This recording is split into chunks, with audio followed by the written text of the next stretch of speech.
പാപമൊന്നുമല്ല, പക്ഷെ ഉണ്ടാക്കുന്ന വഴി കറക്റ്റായാൽ മതി. സമ്പത്തുണ്ടാക്കുന്നത് പാപമല്ല, ഉണ്ടാക്കുന്ന വഴി കറക്റ്റാണോ ഒരു പ്രശ്നമില്ല. നമ്മുടെ കയ്യിൽ പണം ഉണ്ടെങ്കിലല്ലേ സുവിശേഷത്തിലേക്ക് കൊടുക്കാനൊക്കത്തുള്ളൂ. ചിലരോട് ചോദിക്കുമ്പോൾ അല്ലെങ്കിൽ പറയുന്ന കേൾക്കാം, പക്ഷെ തരണവുമുണ്ട്, പക്ഷെ എന്റെ കയ്യിൽ ഒന്നുമില്ല. നിന്റെ കയ്യിൽ ഉണ്ടെങ്കിലല്ലേ കൊടുക്കാൻ പറ്റൂ. പക്ഷെ ഇത് ഉണ്ടാക്കുന്ന വഴി പെർഫെക്റ്റ് ആണെങ്കിൽ ഒരു പ്രശ്നവുമില്ല. അടുത്തൊരു കാര്യം കൂടെ പറയാം, ഈ പ്രാർത്ഥനയുള്ളവരോട് ദോഷം ചെയ്യുവാൻ പിശാചിന് സാധ്യമല്ല. പ്രാർത്ഥനയുള്ളവരെ ദൈവം തമ്പുരാൻ സൂക്ഷിക്കുവാൻ ആയിട്ടല്ലോ.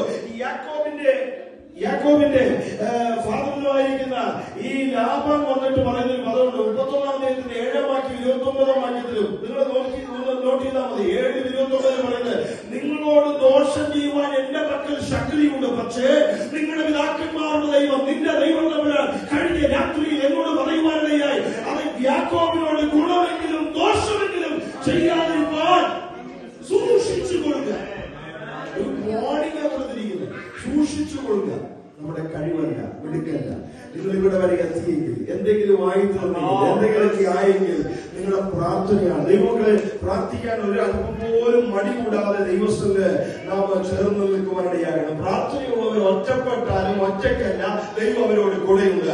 യാബോക്ക് നദിയുടെ അക്കരെ കടത്തിയിട്ട് യാക്കോബ് ഏകനായി ദൈവത്തിന്റെ സന്നിധിയിൽ നിന്ന് ദൈവത്തിന്റെ ദൂതനുമായി ബന്ധപ്പെടിക്കുമ്പോൾ അല്ലെങ്കിൽ പ്രാർത്ഥനയിൽ നിൽക്കുമ്പോൾ അവൻ ചോദിക്കുക, ദൈവമേ നീ അനുഗ്രഹിച്ചല്ലാതെ വിടുകയില്ല. ഞാൻ ചോദിക്കട്ടെ, ഒട്ടകം, കഴുത, ദാസി, ദാസന്മാർ, ആട്, മാട്, ഇതെല്ലാം ഉള്ള യാക്കോബിന് ഒരു ഭൗതിക അനുഗ്രഹമാണ് വേണ്ടത്, ഒരു ഭൗതിക അനുഗ്രഹമല്ല.